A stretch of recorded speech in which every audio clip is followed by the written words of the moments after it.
Seorang gadis cantik berusia 18 tahun, Isabella Guzman, melenyapkan ibu kandungnya sendiri dengan cara yang tragis dan jauh lebih mengerikan dari film horor apapun yang pernah dibuat. Malam itu, Isabella masuk ke kamar mandi ibunya, lalu mengunci pintu dan pembantaian berdarah pun terjadi. Isabella menusuk ibunya sebanyak 79 kali tusukan di antara leher dan wajahnya. Ayah tirinya bahkan tidak sempat menghentikan kejadian mengerikan itu. Lantas, apa yang sebenarnya terjadi pada diri gadis cantik ini hingga dengan begitu dinginnya melakukan pembantaian mengerikan terhadap ibu kandungnya sendiri?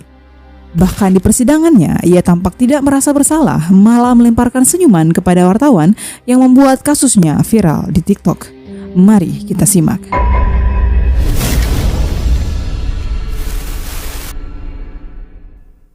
Isabella Yunmi Guzman lahir di Colorado, Amerika pada tahun 1955. Ia lahir dari seorang ibu asal Korea Selatan bernama Yunmi dan ayahnya Robert Guzman, seorang imigran asal Meksiko. Pada awalnya, Isabella menjalani kehidupan bahagia bersama dengan kedua orang tuanya. Ia tumbuh berparas cantik dengan kepribadian yang periang juga baik. Ia tidak pernah memiliki masalah dengan siapapun. Namun, keharmonisan ini tidak bertahan lama karena hubungan kedua orang tuanya mulai memburuk. Sering terjadi cekcok dan selisih paham antara keduanya, dan pada akhirnya orang tua Isabella memutuskan untuk bercerai dan hidup berpisah. Setelah perceraian, hak asuh atas Isabella jatuh ke tangan ibunya. Lalu tak lama kemudian setelah perceraian itu, Yunmi, ibu Isabella, bertemu dengan seorang pria bernama Ryan Hoy. Hubungan keduanya makin dekat dan akhirnya mereka memutuskan untuk menikah. Pernikahan ini berlangsung tidak lama setelah Yunmi berpisah dari ayah kandung Isabella. Dan dari sinilah Isabella mulai menunjukkan perubahan perilakunya. Ia mulai membenci ibunya dan membangkang terhadapnya. Isabella tidak setuju dengan pernikahan itu karena menurutnya tidak ada yang bisa menggantikan posisi ayah kandungnya. Dan ibunya sangat egois karena hanya mementingkan kepribadiannya sendiri tanpa memedulikan perasaan Isabella sebagai anaknya. Keduanya pun sering bertengkar, tiada hari tanpa perdebatan antara Isabella dan ibunya. Isabella akan sangat marah dan memberontak bahkan pada hal-hal kecil yang sepele. Yunmi, ibu Isabella, adalah seorang yang religius. Ia seorang saksi Yehova atau Jehovah's Witness, yaitu sebuah cabang kekristenan dengan anggota yang militan. Mereka tidak memakai simbol salib, tidak merayakan hari libur apapun, dan tidak merayakan Natal. Setiap harinya, Yunmi bekerja di studio foto miliknya yang bernama Bella Studio Photography yang diberi nama sesuai dengan nama anaknya. Yunmi akan pulang bekerja setiap pukul 9 malam. Yunmi adalah seorang yang bekerja keras. Ia wanita tangguh yang berusaha mencukupi semua kebutuhan Isabella sebagai anak sematawayangnya. Beberapa orang bahkan berkata bahwa Isabella terlalu dimanjakan oleh ibunya. Tetapi nampaknya perjuangan sang ibu seperti tidak terlihat di mata Isabella. Yang ia miliki hanyalah rasa kebencian karena sang ibu telah berpisah dengan ayahnya dan menikah dengan pria lain. Kebencian Isabella semakin menjadi-jadi ketika Ryan Hoy, ayah tirinya, pindah ke rumah mereka dan tinggal bersama dengan ia dan ibunya. Perdebatan pun tak dapat terelakkan. Setiap hari ia akan cekcok dan bertengkar dengan ibunya. Isabella menjadi seorang pembangkang. Ia sering bolos sekolah hingga dikeluarkan dari sekolahnya dan tak menyelesaikan SMA-nya. Hubungan Isabella dan Yunmi, ibunya, semakin memburuk hingga berada di titik puncak masalah yang akhirnya menghadirkan tragedi mengerikan yang mengubah kehidupan mereka selama-lamanya. Pada 28 Agustus 2013, Yunmi menerima laporan dari tetangganya yang mengatakan bahwa Isabella sering memasukkan laki-laki ke dalam rumah ketika orang tuanya sedang tidak berada di rumah. Dan ketika mereka tiba, Isabella akan mengeluarkan laki-laki ini melalui jendela kamarnya secara diam-diam. Mendengar itu, Yunmi marah.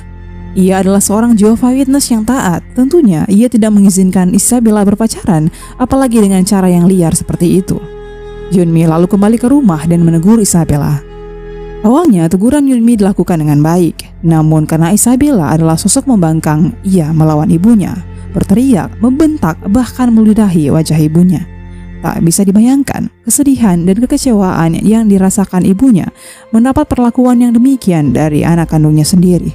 Bahkan Ryan Hoy, ayah tiri Isabella, sampai kewalahan memisahkan pertengkaran itu.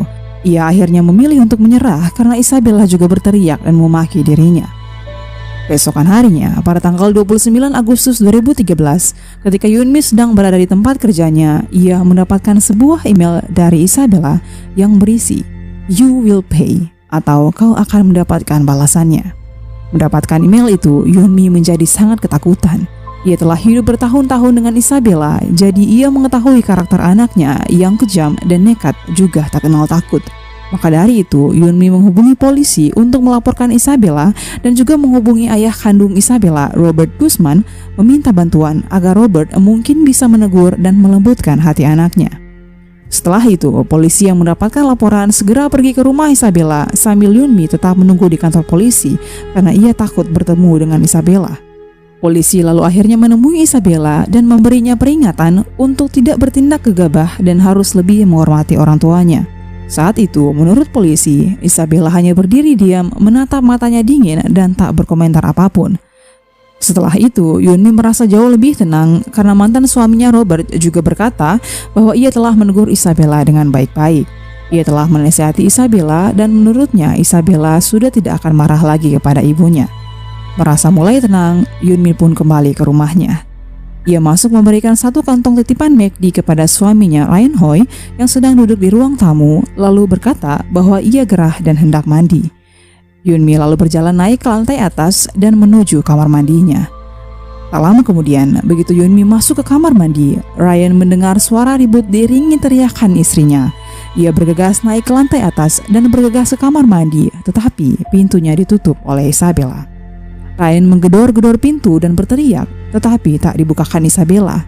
Sementara teriakan Yoonmi terus terdengar, raungan dan tangisannya terdengar dari kamar mandi. Dan saat itu juga, Ryan melihat genangan darah perlahan keluar melalui pintu dan suara dari dalam mulai hening.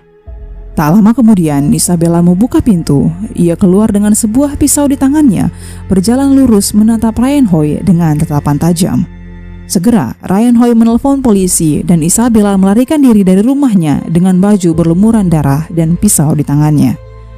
Beberapa menit kemudian, polisi tiba di tempat kejadian mendapati Yoonmi tergeletak di kamar mandi, wajahnya hancur dengan luka memar akibat 79 tusukan yang diterimanya di bagian leher dan wajahnya.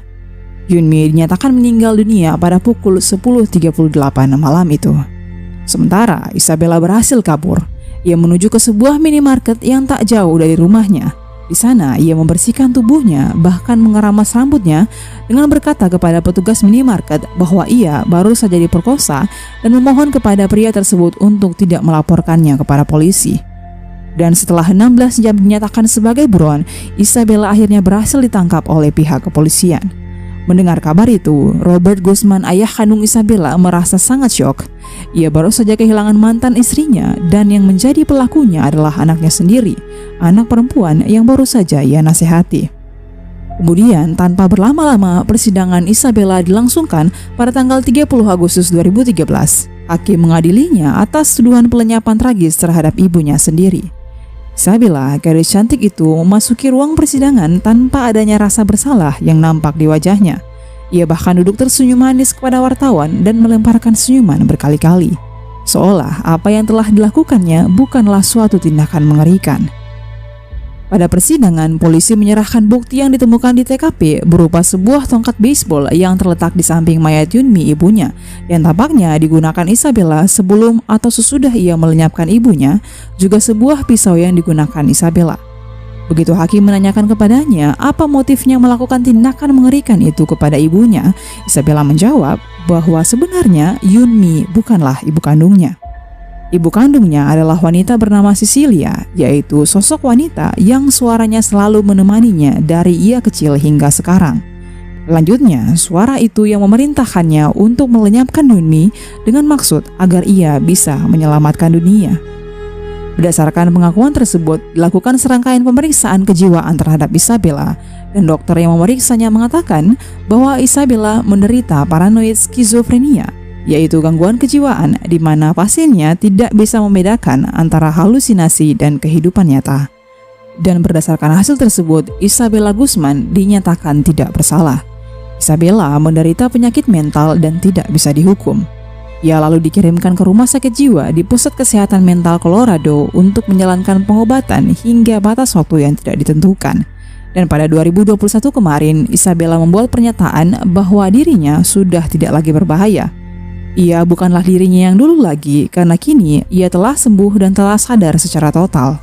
I was not myself when I did that, and I have since been restored to full health. The fight with my mom was terrible, and I was injured in the process. I have the scars on my hands. I don't know if you can see or not. I'm not mentally ill anymore. I'm not a danger to myself or others. Bagaimana menurut kalian teman-teman? Apakah Isabella sudah pantas untuk dibebaskan dan dibiarkan kembali hidup di tengah-tengah masyarakat?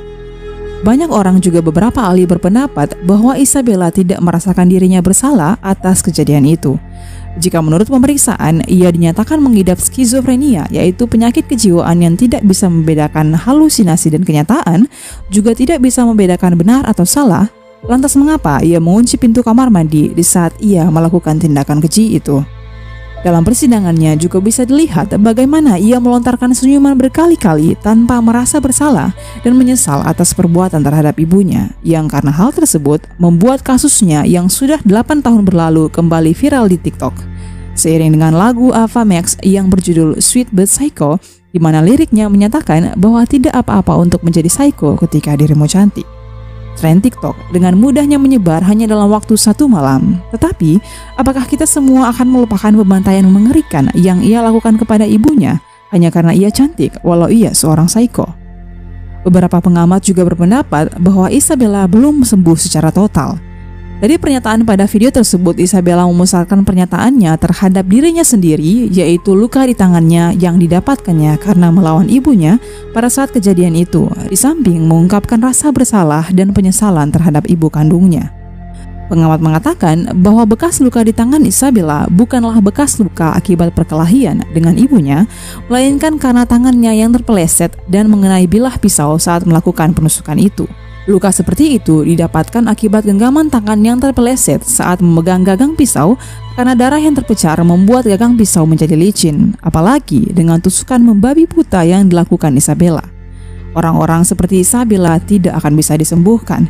Ia akan selalu memiliki masalah dengan orang lain di sekitarnya. Yang bisa dilakukannya adalah dengan terus mengonsumsi obat-obatan dan mengontrol dirinya sendiri untuk mengurangi tindakan agresif yang mungkin dilakukan.